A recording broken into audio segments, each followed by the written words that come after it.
এবার ভারী বৃষ্টিতে ভাসছে উত্তরবঙ্গ, ফুঁসছে তিস্তা। হ্যাপি ফ্যামিলির হ্যাপি স্মাইল। কসমো বাজার, পুজো ইন স্টাইল। টানা বৃষ্টিতে নতুন করে ধস নেমেছে তিস্তা বাজারে। চিত্রে এলাকায় 10 নম্বর জাতীয় সড়কে বিপদসীমা ছাড়িয়েছে তিস্তার জল। দার্জিলিং কালিম্পং রোডে তিস্তা ব্রিজের ওপর জল বইছে, যান চলাচল বন্ধ, বিপর্যস্ত জনজীবন।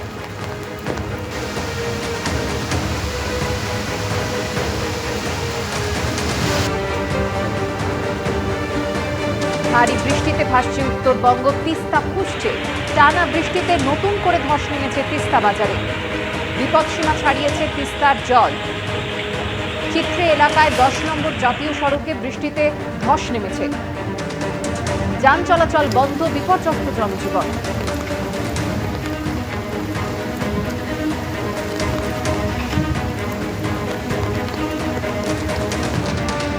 আরজিকর মেডিকেলের চিকিৎসককে ধর্ষণ খুনের ঘটনায় তোলপাড় চলছে। কর্মক্ষেত্রে নিরাপত্তা ও সুরক্ষার দাবিতে সরব জুনিয়র ডাক্তাররা।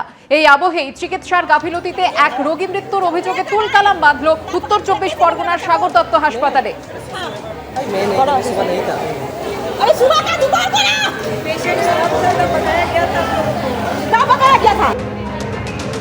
জুনিয়র ডাক্তার, নার্স ও স্বাস্থ্যকর্মীদের মারধরের অভিযোগ উঠল রোগীর পরিজনদের বিরুদ্ধে। ঘটনায় 3 জন ইন্টার্ন ডাক্তার, 3 জন পোস্ট গ্রাজুয়েট ট্রেনি, একজন হাউস স্টাফ, একজন নার্স ও এক পুলিশ কর্মী আহত হয়েছে।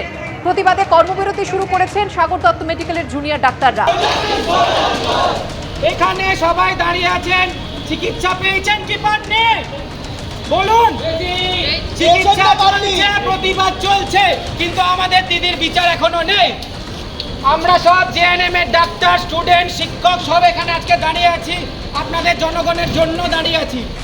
আপনারা একটা সাহায্য করবেন, বাইরে গিয়ে পুরো পৃথিবীকে বলুন যে কল্যাণীতে প্রতিবাদ চলছে এবং পেশেন্টও দেখা হচ্ছে। লোকেরা যেন না বলে যে পেশেন্টের ক্ষতি হচ্ছে এই প্রতিবাদের জন্য। এই হাসপাতালে পেশেন্টও দেখা হচ্ছে, প্রতিবাদও চলছে।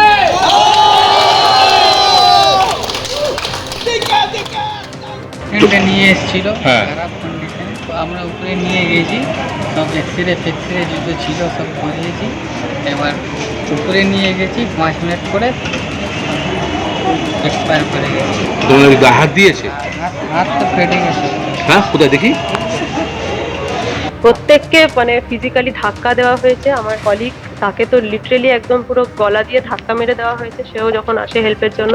তারপরে আমরা যখন ইভেন অনকল রুমে যখন চলে যাই, অনকল রুমে একজন মেল ভিজিটে গিয়ে আমাদের প্রত্যেকে ফিমেল অনকল রুমে গিয়ে হাত ধরে টেনে আমাদেরকে পালাচ্ছিস কোথায়, আয় এখানে সিপিআর। একজন patient party, male patient party একজন বলেছে, পালাচ্ছিস কোথায়, এখানে সিপিআর দে, সিপিআর স্টপ করলে আর্জিকর হয়ে যাবে, তোদেরও শ্বাস নিয়ে নেওয়া হবে। তো প্রচুর মানে আরো অনেক হ্যাঁ, এইসব সিকিউরিটি না আসা অবধি আমরা নো সেফটি নো ডিউটি। আপাতত আমরা সাগর দত্ত থেকে এই ডিসিশন নিচ্ছি, যেহেতু আমরা এখানে ফেস করলাম এবং এই জিনিসটা আমরা বারংবার ফেস করতে থাকছি, এর আগেও থেকেছি এবং এই আন্দোলন চলছে, এখনো থাকছি। সুতরাং আমাদের এই ডিসিশন থেকে আমরা 5 দিন ধরে জ্বরে ভুগছিলেন হাওড়ার লিলুয়ার বাসিন্দা বছর 36-এর রঞ্জনা সাউ। তাকে সাগর দত্ত মেডিকেলে ভর্তি করা হয়। পরিজনদের দেওয়া রিপোর্ট অনুযায়ী ডেঙ্গিতে আক্রান্ত ছিলেন তিনি।